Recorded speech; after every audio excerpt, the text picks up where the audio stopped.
Hola a todos, bienvenidos a la mesa del capítulo de Psiquiatría Biológica de AP. Voy a pasar a presentar a los tres disertantes de esta mesa sobre estados mixtos. Decir que los disertantes son psiquiatras reconocidos en Argentina y en otras partes del mundo por su trayectoria académica. Así que quiero, en primer lugar, agradecerles a los tres que estén participando. En primer lugar, el doctor Leandro Piedemonte, que es secretario del capítulo de Psiquiatría Biológica y colabora conmigo de manera permanente y es además presidente del capítulo de Neuromodulación de AP. Él va a hablar sobre la historia de los estados mixtos. En segundo lugar, el doctor Marcelo Cetkovich-Bachmann, que es director médico de INECO y vicepresidente de AP y asesor de nuestro capítulo, asesor científico. Así que él va a hablar de clínica. Es otra vez un honor y un placer tenerlo con nosotros. Y por último, el doctor Armando Policella, que es presidente del capítulo de trastornos del ánimo de APSA, y además es asesor científico también de nuestro capítulo, así que los tres nos honran con su presencia y creo que esta mesa va a ser impecable. Les agradezco muchísimo a los tres. Los dejo con los disertantes.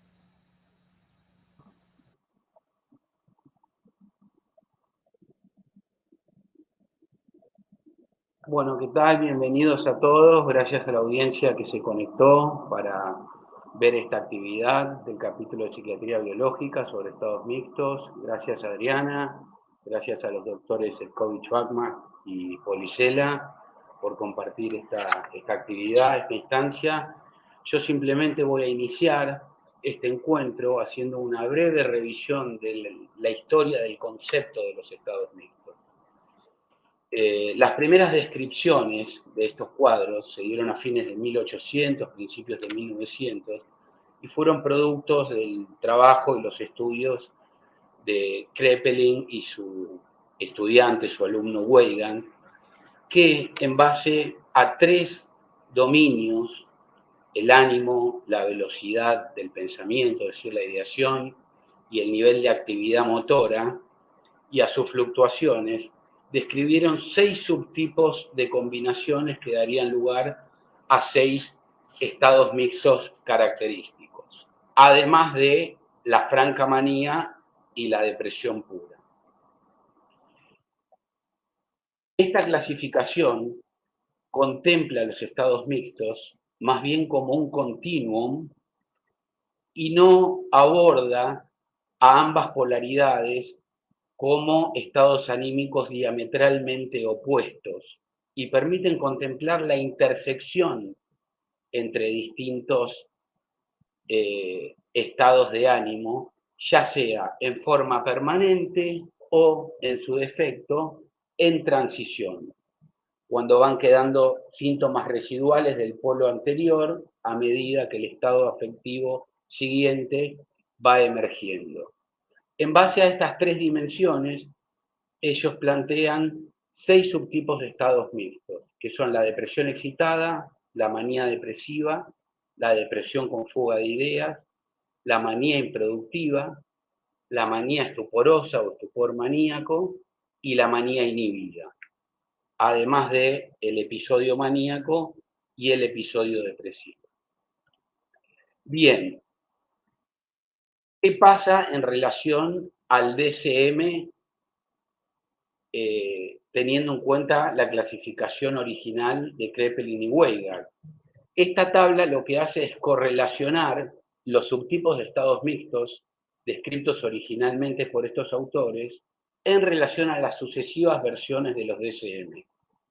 Como se puede ver, a partir del DSM-3, los años 80 fueron testigos de una resurrección en el interés por el estudio y la clasificación de los estados mixtos, y por primera vez se codifica el trastorno bipolar mixto, que fue muy cuestionado, en gran parte porque, por un lado, requería que se cumplan los criterios completos de ambas polaridades para configurar un estado, lo cual es imposible en términos tanto teóricos como prácticos, sobre todo teniendo en cuenta el estado de ánimo.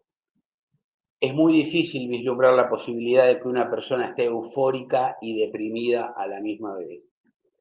Y lo que planteaban es que el paciente tenía que estar, ya sea en forma concomitante, con ambas polaridades completamente configuradas, o en forma alternante durante unos pocos días. El DSM-4 refinó un poco la cosa y postula la categoría de episodio mixto. Pero aún así, al igual que en el DSM-3, no permite distinguir cuál es la polaridad predominante y establece que se tienen que cumplir los criterios completos de ambas polaridades para configurar el estado mixto. Con lo cual, el problema seguía subsistiendo hasta el DSM-4-TR. ¿Qué pasa con el DSM-5? Acá se hace un abordaje un poco más dimensional, que no obstante sigue estando anclado a un marco categorial, porque surge el concepto de especificadores mixtos.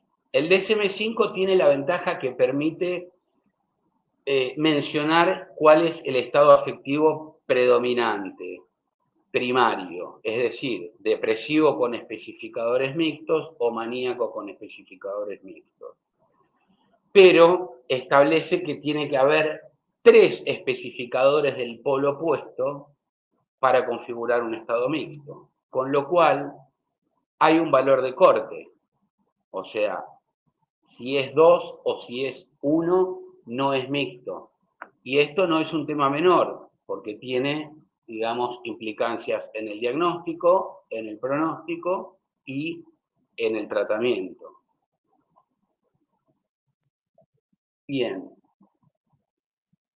Desde 1920 aproximadamente hasta los años 80 hubo una pérdida de interés en lo que fue el estudio y la clasificación de los estados mixtos, salvo algunos aportes de Leonhard. Kraepelin fue criticado por autores como Kleist, Wernicke, el propio Carl Leonhard, que enfatizó mucho más en la recurrencia que en la polaridad, y que plantea por primera vez la diferencia entre estados afectivos unipolares y bipolares. El DSM-4, al ser tan poco específico, motivó que muchos autores empezaran a tratar de diseñar o desarrollar otro tipo de clasificaciones teniendo en cuenta otros aspectos sintomatológicos.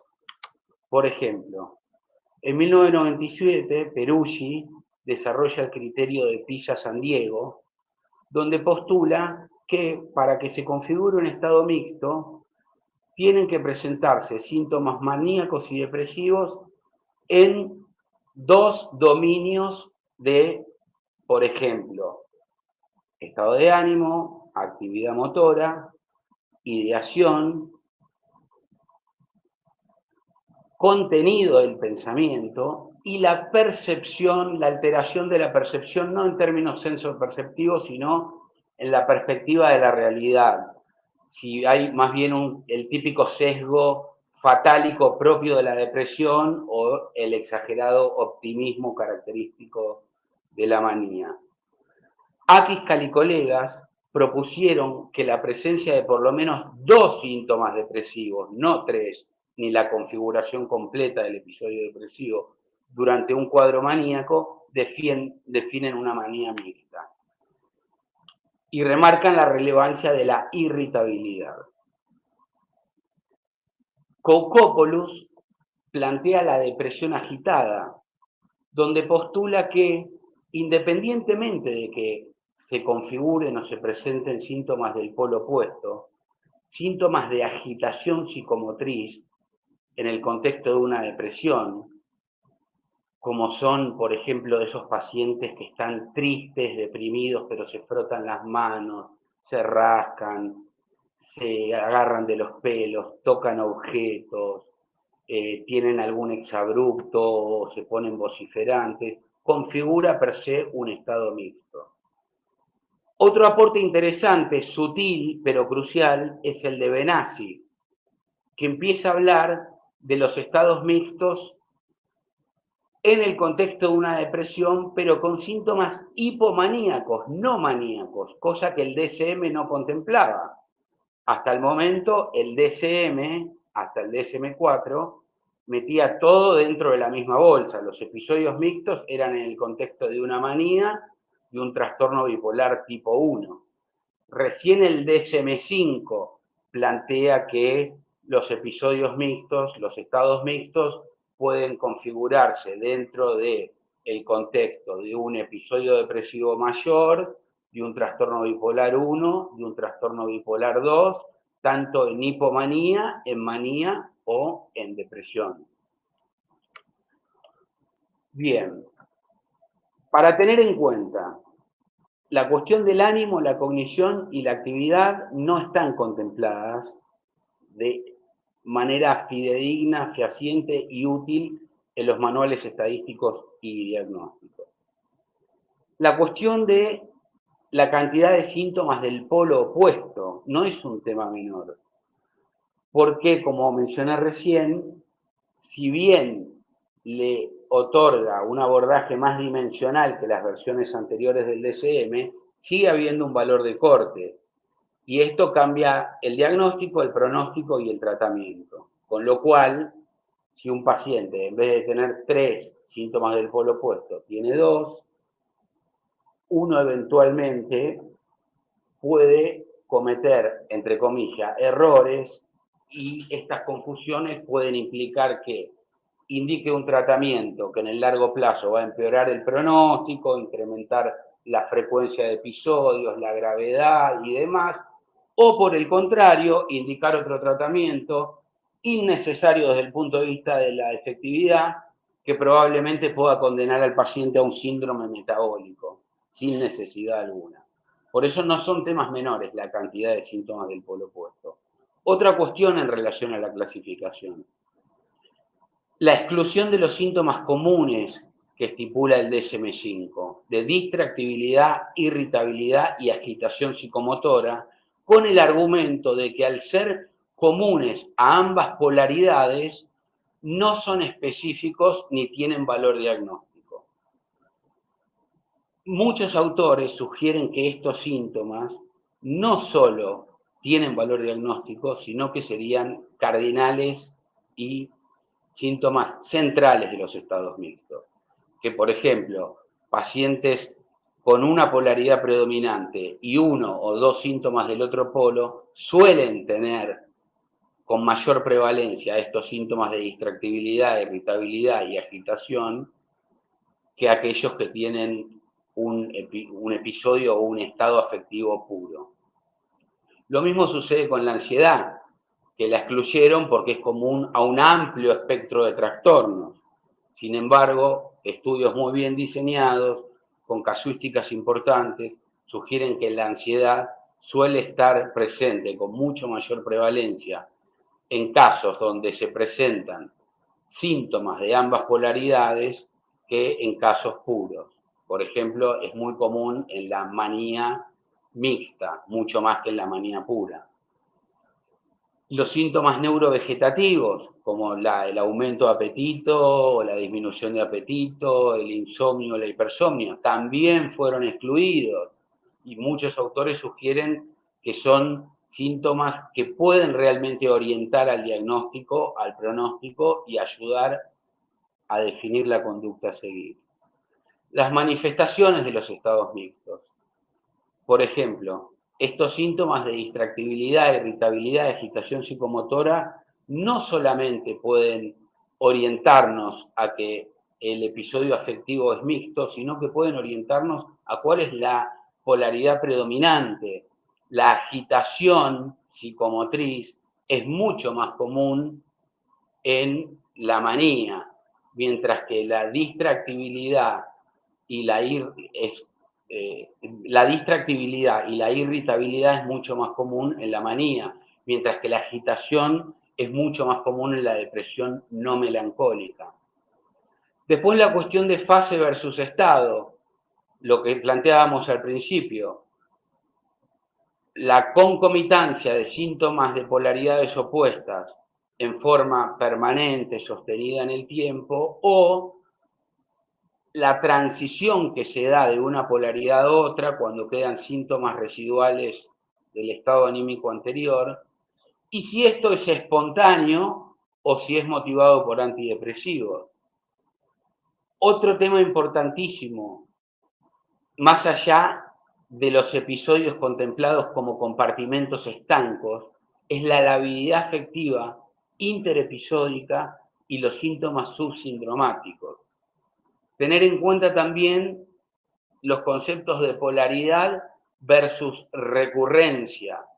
Generalmente la mayoría de las clasificaciones y por ende los estudios de investigación y las conductas clínicas están basadas en la polaridad y hay una tendencia a prestarle más atención a la labilidad y a la recurrencia.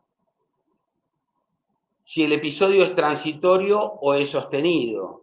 Y obviamente las implicaciones que todo esto, la cuestión de las clasificaciones, tienen en la investigación y en la clínica. Hasta los DSM, la mayoría de los estudios de investigación eran con pacientes con una manía pura en el contexto de un trastorno bipolar 1. Todos entraban en esa bolsa.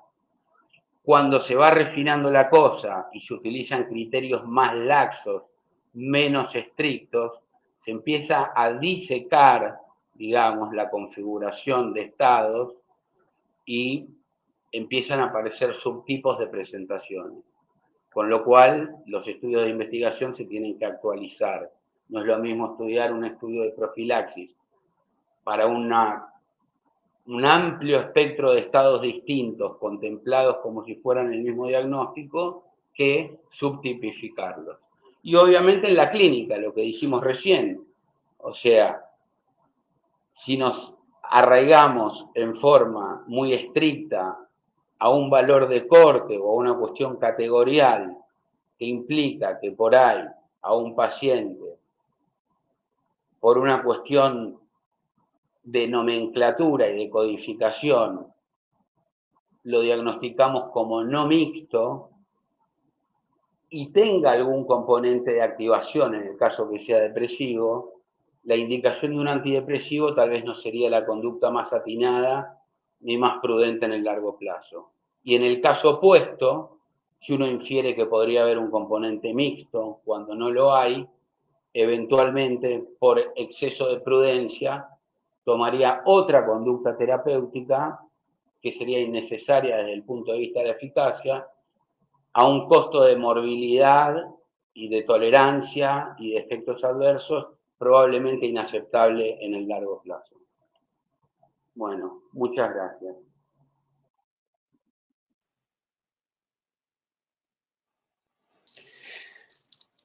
Bueno, muchas gracias a la doctora Rivetti por la invitación para compartir esta mesa con dos colegas.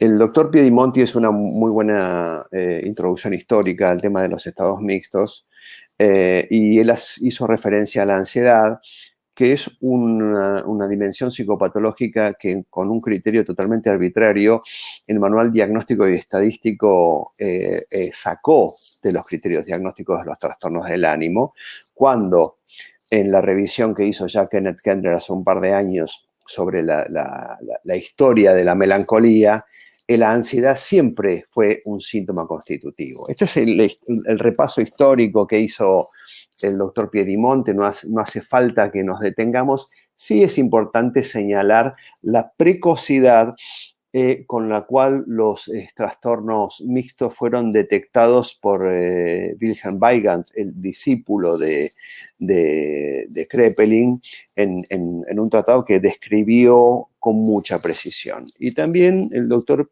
Piedimonti hizo claramente referencia a estas dificultades que plantea en los estados mixtos desde el punto de vista diagnóstico, que yo denomino el rompecabezas de los estados mixtos. Esto es, podemos conceptualizar a los estados mixtos desde el punto de vista de las funciones psíquicas de las tres esferas, con afectaciones de inhibición o exaltación, también desde el punto de vista de la polaridad. Y yo pongo el misterio de los síntomas superpuestos porque todos aquellos que investigan en el campo de los estados mixtos no entienden muy bien cuál fue el criterio de la quinta edición del Manual Diagnóstico y Estadístico para hacer este tachame la doble de la anulación de los síntomas superpuestos como criterio para no diagnosticar un estado mixto. Este es Wilhelm-Weigand, que hizo esta descripción que básicamente es lo que describió el doctor Piedimonte, en el cual claramente vemos que cada condición descrita por Weigand y Kraepelin hacía referencia a una combinatoria de exaltación o inhibición de las tres esferas y que esa combinatoria dio origen a todos los estados mixtos que se originan entre un extremo, que es la depresión pura, y el otro extremo, que es la manía pura. Así que sin quererlo, pese a que ellos tenían una visión categorial de los estados mixtos, sin quererlo, Kraepelin y Weigand inician la idea de una continuidad entre de los estados mixtos. La idea de que no son cosas que están puestas en compartimientos estancos, sino que se encuentran a lo largo de un continuo que lleva de una cosa a la otra. Y en este sentido, hay una coincidencia entre los investigadores, es que no hay un punto de corte exacto entre los estados mixtos y los estados puros, sino que hay una continuidad.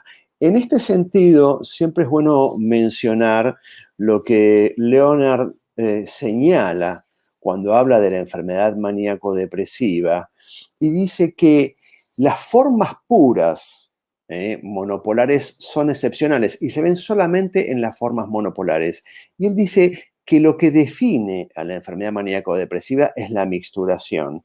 Y una de las cosas que señala Leonard muy precozmente es que la irritabilidad es en la manía un embajador de la depresión, un dato clínico de enorme importancia.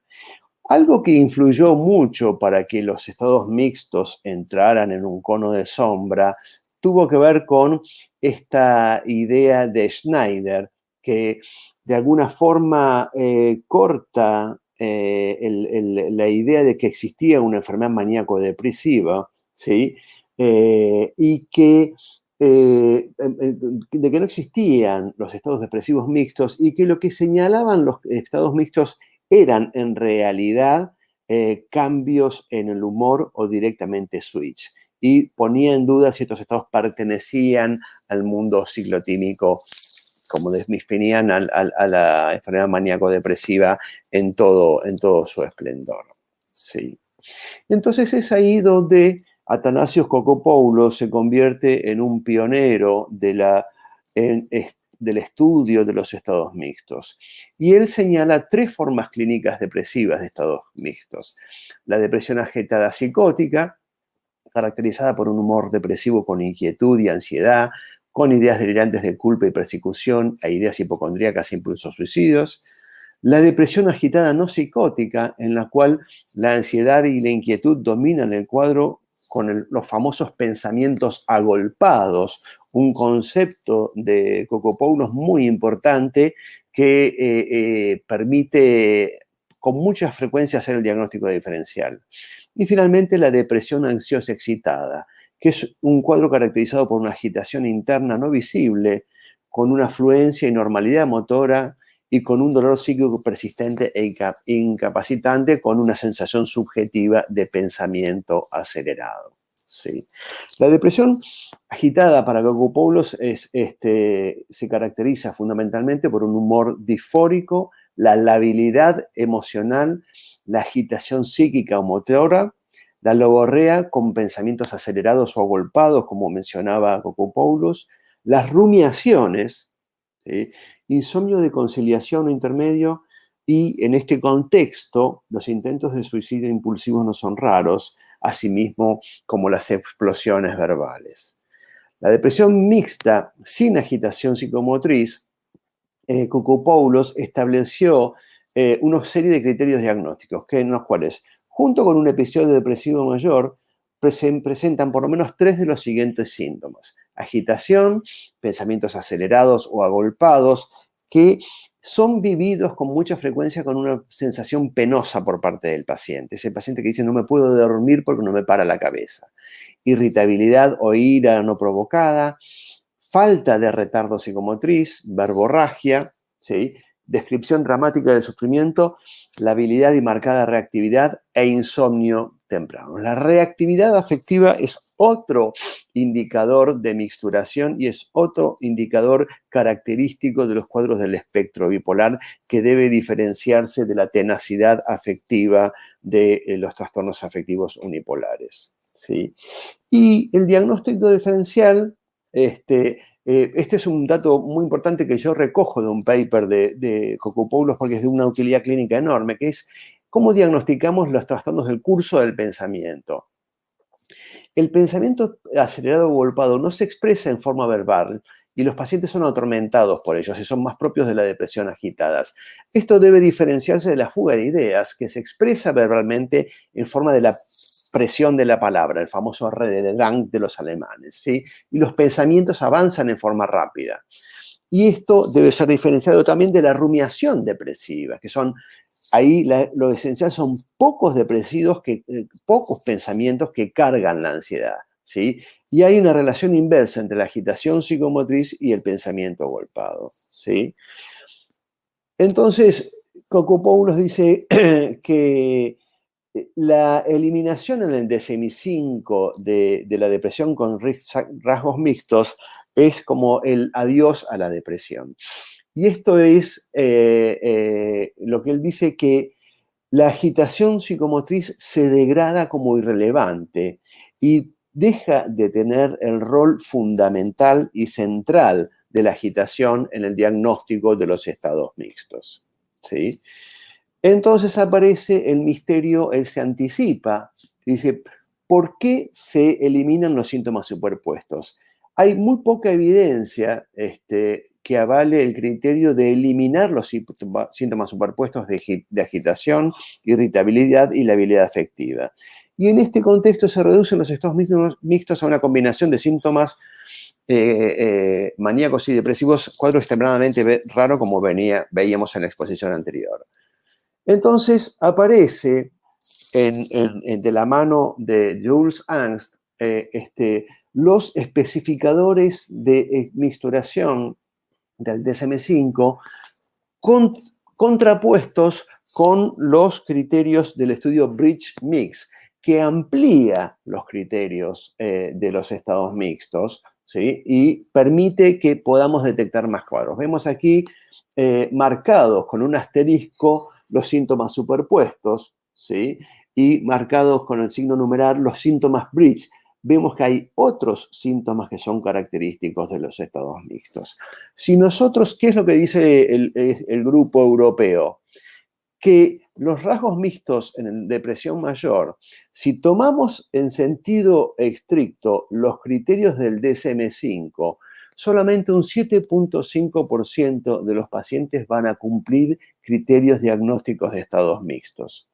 Pero si tomamos los síntomas del estudio Bridge subumbral, hasta un 15%. Pero si tomamos los criterios mixtos que vimos en la tabla anterior en forma extensa, un 30% de nuestros pacientes con episodios depresivos mayores van a cumplir diagnósticos de estados mixtos. ¿Y por qué es tan relevante esto? Porque en los estados mixtos, la aparición de esta categoría diagnóstica tiene enormes implicancias terapéuticas. Es muy fácil en un paciente con un estado mixto del espectro bipolar complicar las cosas tomando la decisión terapéutica inadecuada, ¿sí? Entonces, los estados mixtos son un rompecabezas psicopatológico y nosográficos aún sin resolver. No sabemos si son dimensiones o categorías, ¿sí? Y que el especificador de características mixtas del DSM-5 rompe la dicotomía bipolar-unipolar, ¿sí? La depresión agitada no sería una forma de transición entre la depresión y la manía, y sería en realidad un cuadro severo con alta refractariedad terapéutica y altísimo riesgo. Y esto aumenta en forma compleja la clínica y la terapéutica de los trastornos afectivos, y acá se abre la instancia del rol iatrogénico de los antidepresivos, porque es muy factible que estos cuadros se agraven con la introducción de antidepresivos. En todo caso, en un cuadro mixto, ante la duda, siempre la indicación es tratar la agitación. Muchas gracias.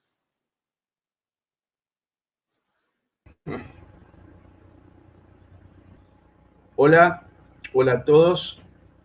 Quiero agradecer a la doctora Adriana Rivetti y al doctor Leandro Piedemonti la invitación para participar en esta presentación con estos colegas. Acabo de escuchar las dos presentaciones que me precedieron, realmente muy interesantes, muy inspiradoras. Quiero agradecer también porque me da la posibilidad de estar con estos tres colegas, a los cuales respeto y aprecio no solo profesionalmente, sino de manera personal. Hablar del tema del tratamiento de los estados mixtos es un tema complejo. Yo creo que la problemática de los estados mixtos está muy vinculada a la complejidad y tiene que ver mucho con la naturaleza del trastorno bipolar, ya sea en la cuestión de la resistencia al tratamiento, ya sea en la cantidad de comorbilidades, ya sea en relación a las dificultades con respecto al diagnóstico, el problema del subdiagnóstico, el error diagnóstico. Y en este caso en particular, en relación a la terapéutica, precisamente por digamos, entre comillas, paso a la clandestinidad que ha tenido el concepto de estados mixtos durante, yo diría, casi 90, 100 años, ¿sí? Ha retrasado la posibilidad de tener estudios actualmente confiables desde el punto de vista, digamos, del nivel de evidencia. Si bien se ha mejorado bastante gracias a los aportes de muchos clínicos, el excelente trabajo que presentó el doctor Serkovich hablaba de Koukopoulos, fue uno de los grandes clínicos que aportó, lamentablemente ya desaparecido, lo mismo que otro gran clínico que aportó mucho al esclarecimiento y la reubicación de los cuadros mixtos, como fue Akiskat o el caso de Benassi. De todas maneras, yo creo que todavía esto no está acomodado y diría que las apreciaciones o las ubicaciones que tenemos actualmente, por ejemplo, en el DSM-5, tienen hasta, diría, cierta torpeza, si bien avanzaron en ciertos términos. Bueno, esta es mi declaración de conflicto de intereses. Sabemos que los estados mixtos implican un desafío clínico que está muy vinculado con el tema de la ansiedad. Me interesó mucho lo que hablaba Marcelo en relación a esto. Muy vinculado a la cuestión del consumo de sustancias, psicosis, catatonía, comorbilidad médica. Sabemos que las enfermedades afectivas, el trastorno bipolar, son enfermedades sistémicas. En este caso, el riesgo metabólico y especialmente el cardiovascular, hay evidencia de esto en estudios McIntyre, es mucho mayor en los cuadros mixtos. Hay mucha más disfunción interpersonal, interepisódica, hay mucho más error diagnóstico, necesitamos más tiempo para estabilidad, necesitamos, digamos, tratamientos combinados, hay una controversia marcada, yo diría claramente casi una contraindicación del uso de antidepresivos, ya lo vamos a ver, hay más resistencia al tratamiento y la patología, digamos, los estados mixtos están vinculados con las mayores tasas de suicidios en toda la psiquiatría. Partimos de la idea de que, como decía Gaemi, terapéutica es nosografía, ¿no es cierto? Sin diagnóstico correcto no vamos a tener un tratamiento eficaz. En el caso de estos trastornos, los trastornos del ánimo, la recuperación personal, no solo sintomática, sindromática, sino personal y funcional es fundamental. El tema de evitar las recurrencias, el minimizar los síntomas interepisódicos, el brindar neuroprotección. Sabemos que un porcentaje alto de estas patologías cursan con alteraciones neuroplásticas negativas, y la cuestión de reducir el tema del daño sistémico, multisistémico que estas patologías generan. Bien, el tratamiento, por supuesto, es el vehículo, pero el diagnóstico es la brújula.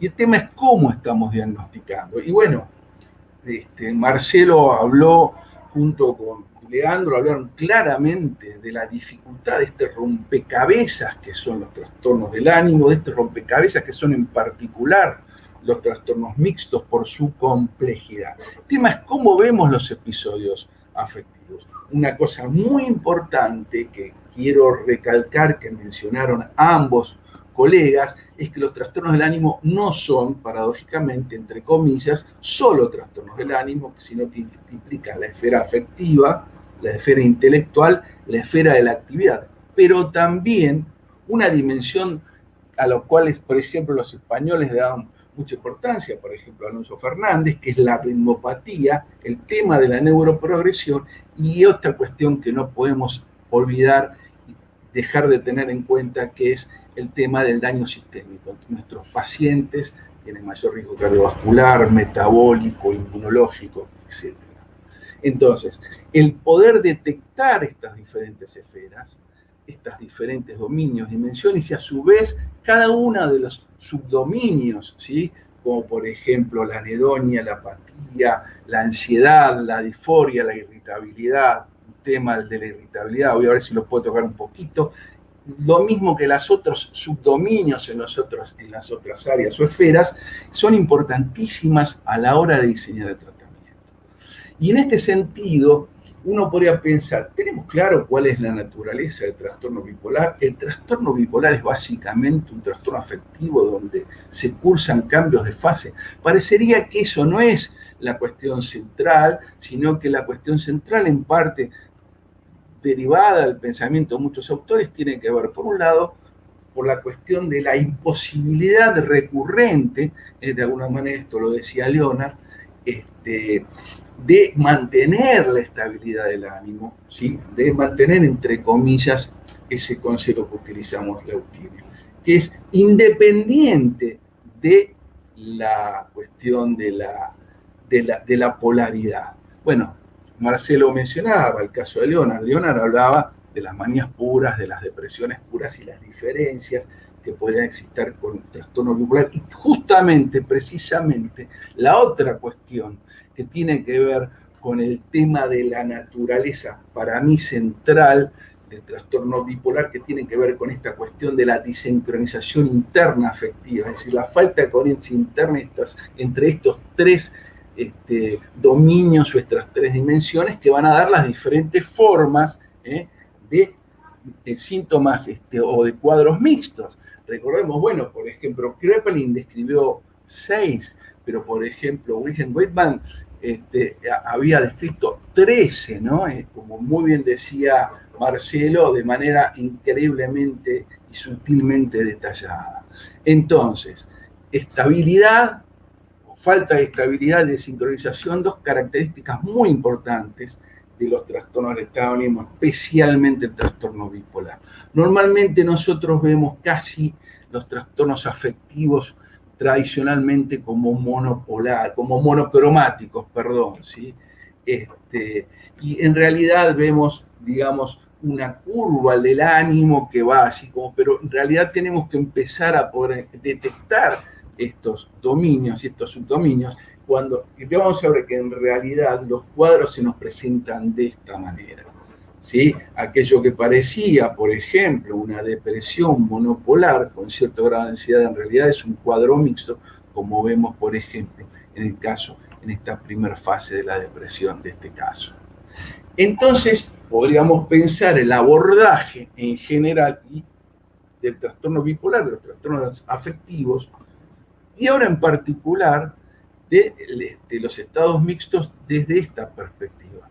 O sea, la perspectiva de la inestabilidad, que puede darse inclusive en un solo polo, con algunos síntomas mixtos, digamos, aislados, o se puede dar donde, por ejemplo, el efecto de los antidepresivos es deleterio y el de los estabilizadores es terapéutico, o se puede dar, digamos, pensar la cuestión desde el abordaje y la detección de los síntomas mixtos. O sea, la cuestión sería la siguiente, y yo siempre pongo el ejemplo de este cuadro tan impactante. Quien tuvo la suerte de poder ver este cuadro de Van Gogh, La noche estrellada, en el MoMA, seguramente que se vio impactado por esa explosión de luz que salía del cuadro, ¿sí? Y cuando uno se acercaba, y se acerca y sale de esa gestalt impactante de esa luminosidad, y yo pongo el ejemplo del Venus que aparece al lado de Ciprés, la estrella Venus, y uno se acerca, ve que dentro de esa luminosidad, de ese impacto luminoso, hay trazos oscuros. Y es precisamente lo que sucede con los cuadros mixtos. Lo mismo que en esta oscuridad, cuando uno se acerca, esa profundidad en movimiento, vamos a encontrar que dentro de esos trazos hay trazos de claridad, ¿sí? Entonces, la pregunta es, ¿cuántos síntomas de hipomanía o de manía tiene el episodio depresivo que estamos evaluando? Eso que nos impacta en principio como una gran tristeza, una gran luminosidad y algo que inunda básicamente la percepción con lo depresivo. Bueno, poder buscar estas señales del polo opuesto, ¿no? Y en todo caso, ¿cuáles son? Bueno, se habló un poco de esto. Vamos a tratar de retomar algunas cuestiones y tal vez poder dialogar después en relación a eso. ¿O cuántos síntomas de depresión tiene una manía o una hipomanía? ¿Y cuáles son esos síntomas? ¿Todos tienen la misma significación? Bueno, el tema es que si no nos hacemos esa pregunta, si no nos planteamos esto, no podemos hacer un abordaje racional. Ahora, la cuestión es, ¿podemos basar nuestra práctica en los criterios estos diagnósticos consensuados? ¿Podemos únicamente ubicarnos en los cuadros clínicos solamente de categorías fenoménicas descriptivas? Creo que no, y creo que vamos a estar de acuerdo que los cuadros tienen que ser ubicados, por un lado sí, digamos, fenoménica y descriptivamente, pero por otro lado tienen que ser los síntomas explicados fisiopatológicamente y comprenderlos psicopatológicamente, un poco siguiendo la idea del maestro Goldar. Tenemos que entonces que poder investigar y poder entender mejor los endofenotipos y poder manejarnos con cada dominio sintomático como target. Esto sería un abordaje racional. Y en relación a esto que yo hablaba de cierta torpeza en relación al DSM, fíjense los criterios de depresión con síntomas mixtos, donde acá claramente se han dejado de lado síntomas cardinales como la agresividad, como la irritabilidad o como la distractibilidad. Y se ponen síntomas como, por ejemplo, en un cuadro depresivo mayor, ánimo elevado expansivo o autoestima elevada o grandiosidad. Esto lleva... O sea, lo que se están tomando en cuenta acá básicamente son síntomas hipomaníacos de tipo eufórico, ¿sí? Y esto lleva claramente a un subdiagnóstico, ¿sí? Un poco a veces embromamos con esto y decimos que lo que se hizo, que digamos, que el profesor que de alguna manera armó estas cuestiones, si bien tomando algunas cosas criteriosas, fue el profesor Frankenstein, porque parece esto que estuviera cosido como alambre, ¿no? Con alambre. Ahora, siguiendo un poco lo que decía el doctor Setkovich, ¿no? Hay montones de perspectivas que tienen mucho más que ver con la clínica. Él hablaba de Atanasio Kokopoulos, que de hecho es uno de los grandes clínicos que pudo reposicionar especialmente el tema de los cuadros depresivos mixtos. Yo rescato en estos criterios a Akiscal y a Benassi. Estos son criterios que están basados en Akiscal y Benassi. ¿Y qué característica tienen? Tienen la característica de ser criterios dentro de un episodio depresivo, de criterios hipomaníacos, pero básicamente de tipo disfórico, no eufórico, que son poco probables de encontrar. Y en este caso, por ejemplo, encontramos el tema de la irritabilidad. ¿Sí? La irritabilidad no es la misma la irritabilidad de un melancólico hastiado, no es la misma la irritabilidad de un maníaco o hipomaníaco, la irritabilidad del activado porque está irritable, porque el mundo va lento, porque tiene que esperar y porque está activado, ¿sí? No es lo mismo esa irritabilidad de aquel que tal vez está con un cuadro inclusive de ansiedad y tiene la irritabilidad de ansiedad. La irritabilidad, en este caso, hay que entenderla desde el punto de vista, entonces, fisiopatológico, pero también psicopatológico, en todo caso, fenomenológico. Lo mismo que la hiperactividad, ¿sí? Y el punto de la distractibilidad. ¿Cuál es el tema? Para mí, una de las cuestiones por las cuales se consideró que la distractibilidad era un síntoma, digamos, solapado, es un error de apreciación semiológica. Digamos, yo creo que no hay una discriminación entre lo que es la hipoprosexia depresiva pura, ¿sí?, en la semiología utilizada en estos sistemas internacionales, de lo que es lo que llamamos nosotros la paraprosexia, que es la distractibilidad, entre comillas, del paciente que está activado, donde hay una desinhibición de la atención espontánea a expensas de la voluntad, y como decía de alguna manera Goldar, los objetos generan actos, los objetos van generando puntos de atención donde el paciente depresivo o activado va como saltando de un lado al otro. O sea, que desde ese punto de vista, también esto lo podemos explicar fisiopatológicamente, hay una clara diferencia. La cuestión de la disminución de la necesidad de dormir, la logorrea, la imposibilidad de mantenerse callado, ¿sí? O sea, lo que sería la pulsión del habla, la argumentatividad que mencionan los americanos. Por otro lado, la inquietud motriz, la tensión interna, que se diferencia de la ansiedad también, lo mismo que la disforia, y el pensamiento acelerado por un lado, la taquipsiquia, y como muy bien definía el doctor Setkovich, la diferencia con los pensamientos agolpados que también describió Koukoulios. Esto lo podemos ver en la depresión agitada e irritable, el trastorno bipolar 1, en la depresión ansiosa del bipolar 2, también lo podemos ver en las formas clínicas de la depresión con fuga de ideas o la depresión, digamos, irritable, digamos, o agitada. Estos son, digamos, elementos que nos permiten determinar en realidad el grado de sensibilidad de presencia de estos síntomas, donde la distractibilidad y el humor irritable tienen un alto nivel de sensibilidad, ¿sí? Y obviamente la irritabilidad cobra, lo mismo que la distractibilidad, un valor diferente en base al contexto sintomático que lo rodea. Entonces, esto no puede ser negado. Entonces, vayamos a la heterogeneidad de los cuadros depresivos, los cuadros afectivos. Los cuadros afectivos, y especialmente los cuadros mixtos, se pueden expresar de montones de formas diferentes. El poder identificar en cada paciente cómo el cuadro se expresa, cómo se mueve en el tiempo, cómo evoluciona es fundamental. ¿Qué necesitamos conocer para implementar una terapéutica adecuada? Necesitamos, por ejemplo, conocer el nivel de gravedad, el riesgo, la duración de los episodios anteriores y actuales, los resultados de los tratamientos anteriores, las comorbilidades médicas, la frecuencia de ciclado, la polaridad predominante, los estresantes y lo que llamamos los patrones tempranos de desestabilización. Siempre cuento, cuando trabajamos juntos con Norberto Conti en el Borda, teníamos un paciente que era un bipolar mixto, que era un paciente trans, que antes de hacer esos episodios mixtos, súper eufóricos, que después se convertían en eufóricos, siempre empezaba a repartir estampitas de San Expedito. Sabíamos que cuando empezaba con las estampitas, al poco tiempo íbamos a tener que empezar a matarnos. Es importante también, y esto es una ventaja, una de las cuestiones que nos ayudó el DSM-5, es que podemos diferenciar niveles diferentes de gravedad. Esto también es importante para el momento de la intervención terapéutica.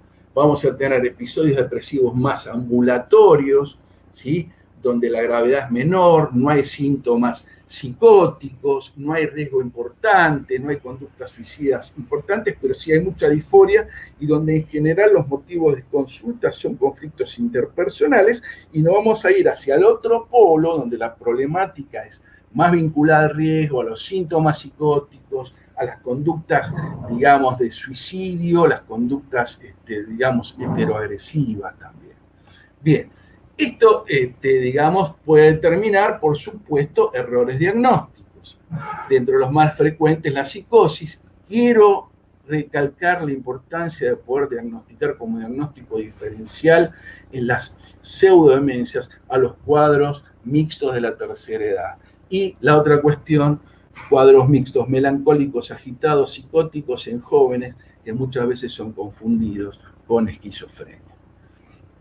Bien. Dentro de estos grupos de estados depresivos mixtos ambulatorios, terapéuticamente nos vamos a encontrar que hay cuadros que tienen menor espectacularidad, como digamos, menor gravedad, pero la importancia de estos cuadros es terapéutica y pronóstica. Primero porque se confunden. ¿Con qué se confunden? Se confunden con depresión irritable, con trastorno límite, con trastorno histriónico, se confunden mucho con TAC, como tienen episodios panicosos, se confunden con pánico, pero tienen un alto grado de suicidabilidad. Y el problema es que muchos de estos trastornos con los cuales se confunde son trastornos que en primera instancia, si fueran reales y ciertos, serían tratados con antidepresivos. Y lo que sucede en este caso, ya lo mencionó el doctor Selkovich, es que los antidepresivos los agravan, a tal punto que aumentan notablemente no solo la morbilidad del cuadro, la virulencia del cuadro, sino que pueden aumentar el riesgo suicida. Buscar la polaridad predominante, sí, es importante, pero también buscar factores de inestabilidad del ánimo. Rápidamente los menciono: estresantes, como la ansiedad, la frecuencia del ciclado, también los síntomas mixtos en sí, el tiempo que el paciente estuvo con antidepresivos, en general no llegan después de mucho tiempo, el tiempo también y el cuidado que hay que tener especialmente con los antipsicóticos típicos de alta potencia como el haloperidol, que tienden a switchar en depresión mixta, el uso de sustancias, la cuestión de la iatrogenia, el umbral convulsivo bajo que hay que tener en cuenta, el número anterior de episodios, tiempo de evolución. El trastorno límite es un factor de aumento de frecuencia de ciclado y de más riesgo de mixto, el temperamento afectivo y los trastornos tiroideos. No solo el hipertiroidismo, sino el hipotiroidismo. Por supuesto, como factores protectores tenemos la adherencia, el tiempo bajo estabilizadores y antipsicóticos atípicos, la psicoeducación y las psicoterapias. Cuanto más factores de desestabilización, que son los factores superiores, el paciente tiene, más va a tardar en estabilizarse, más tiempo vamos a tener que esperar, vamos a tener que tener más paciencia y seguramente vamos a tener que combinar más medicamentos.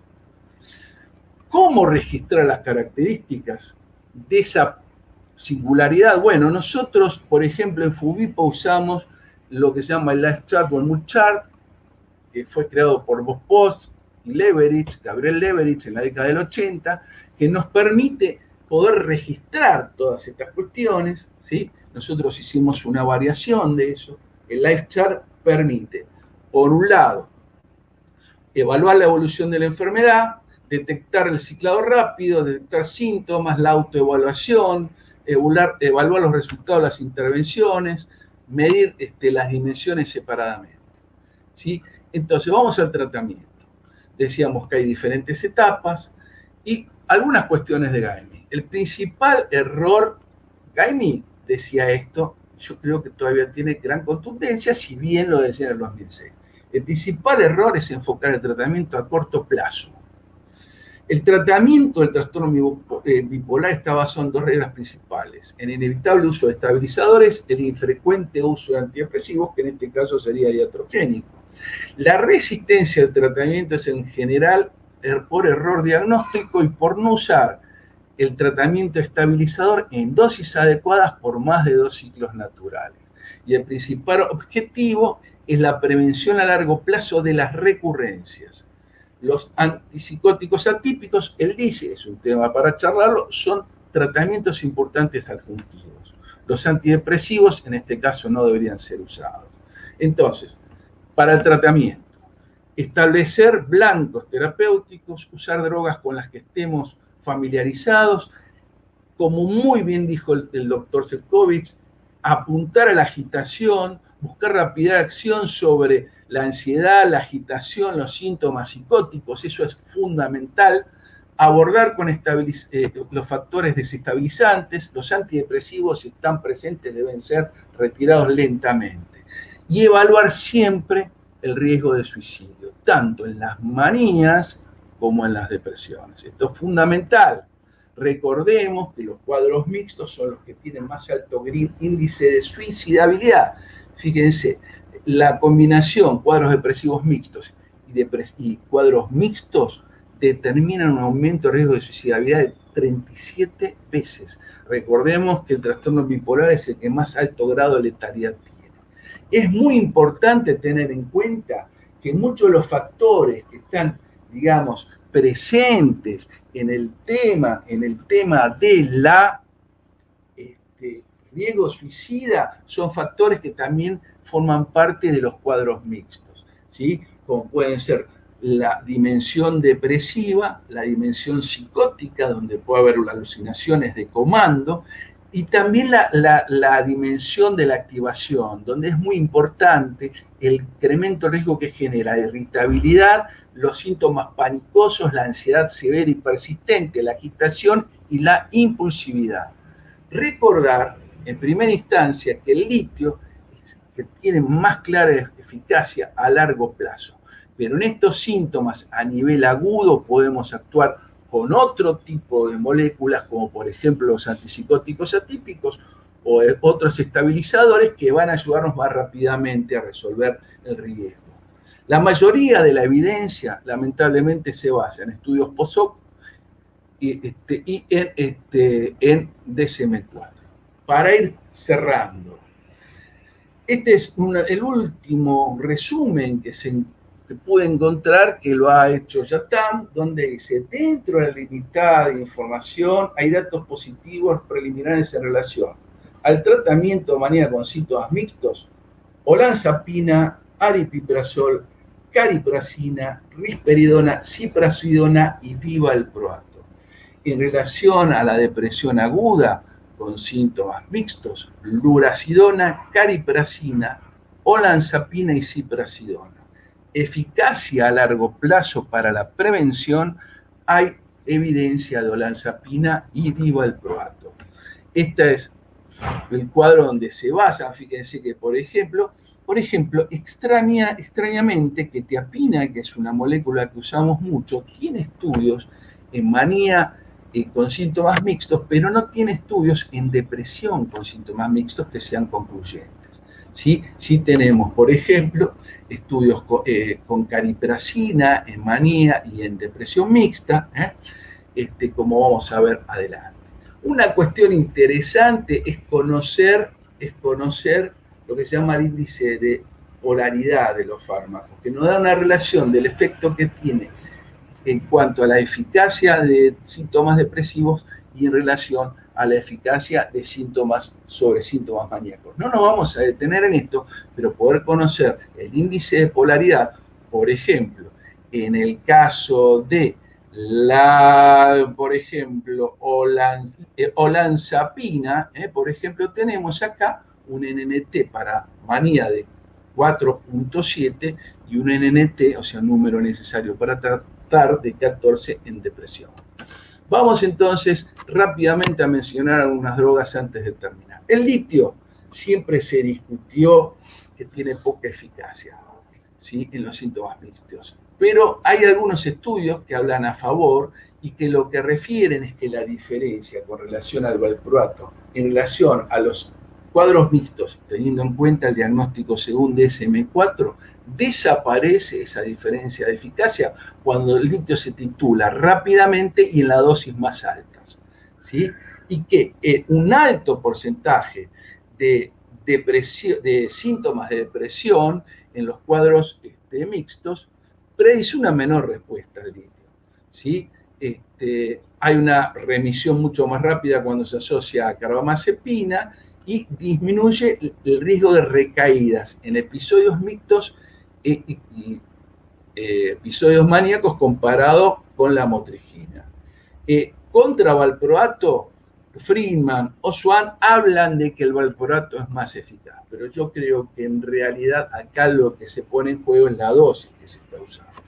El tema del valproato en general permite bastante más rapidez de acción, tiene más estudios a favor que el litio, exceptuando cuando el litio se titula alto, tiene más evidencia que responde mejor cuando hay más síntomas severos de depresión, y se habla de la carga rápida, que es en 2 o 3 días llegar a 20 miligramos por kilo de peso para lograr la eficacia. Vamos ahora un poco a los antipsicóticos atípicos, que son los que de alguna manera son, digamos, los que más están en este momento planteándose. Ya vamos a ir cerrando. Sí, podemos ir cerrando. Tenemos lurasidona. La lurasidona sabemos que va a ser eficaz en depresión bipolar, ¿sí? Pero también va a ser eficaz en depresión bipolar con síntomas mixtos, ¿sí? Hay estudios a corto plazo con un muy buen NT y hay estudios con seguimiento abierto a 6 meses. También tenemos muy buena respuesta con lurasidona en ansiedad e irritabilidad, ¿sí? Acá vemos los gráficos donde dan cuenta de esta eficacia con síntomas mixtos y sin síntomas mixtos, inclusive en la depresión monopolar con síntomas mixtos. Con respecto a la cariprazina también hay estudios interesantes en depresión con síntomas mixtos, tiene un perfil farmacológico diferente, agrega, digamos, el agonismo parcial T3, está aprobada para depresión mayor y esquizofrenia, episodio maníaco y cuadros mixtos. Acá vemos la respuesta adecuada en pacientes que tienen depresión con síntomas mixtos y sin síntomas mixtos, ¿sí? Se ve una mejor, digamos, respuesta a dosis un poco más altas, llegando, por ejemplo, a 3 miligramos, cuando en realidad en la depresión sin síntomas mixtos con 1,5 miligramos también se obtiene buena respuesta. Es muy interesante la acción de estas moléculas sobre lo que es la esfera cognitiva y la esfera, digamos, de la anergia, ¿sí? Acá tenemos también una buena respuesta en relación de cariprazina en relación a manía mixta, y también quiero recordar un medicamento que para mí es de gran utilidad, especialmente para el principio de los tratamientos, tanto en la manía mixta como en la depresión mixta. Acá vemos cómo los pacientes en monoterapia responden muy bien a la manía con síntomas mixtos, ¿sí? Y acá tenemos como, a la depresión con síntomas mixtos, esto es depresión con síntomas mixtos, ¿sí? Por ejemplo, cuantos más síntomas mixtos, mejor respuesta tiene la depresión mixta, y fíjense acá, una muy buena respuesta de la olanzapina en manía con síntomas depresivos. También tiene acción sobre la suicidabilidad. Tenemos la quetiapina, que como dijimos hay pocos estudios. Y para terminar,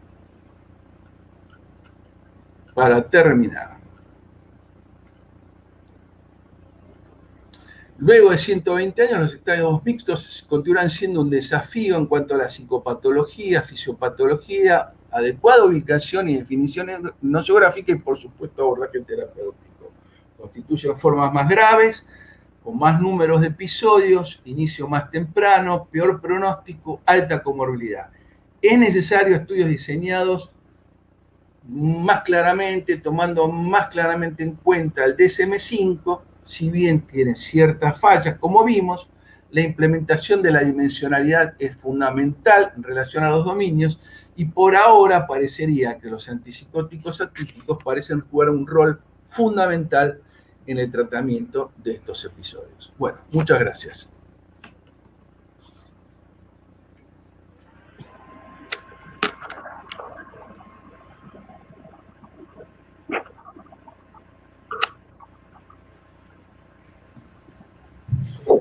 Bueno, nos quedan muy pocos minutos, así que yo quiero agradecerles a los tres por 3 excelsas disertaciones, por el saber de ustedes 3.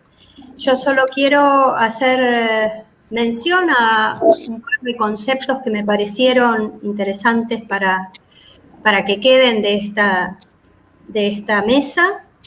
En primer lugar, el rol iatrogénico de los antidepresivos y lo prioritario de tratar la agitación, que nos ha dicho el doctor Cvetković.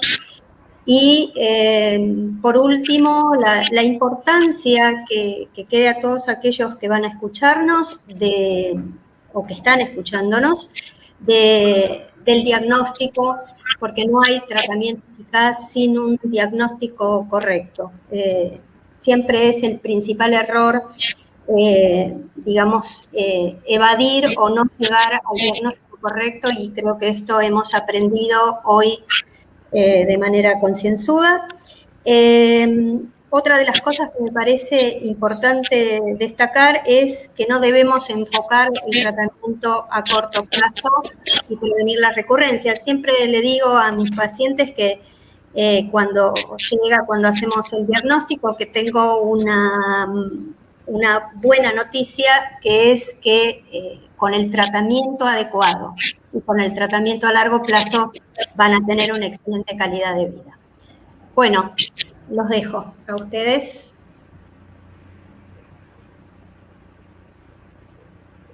Muchas gracias, Adriana, por un excelente simposio. Muchas gracias. Muchísimas gracias.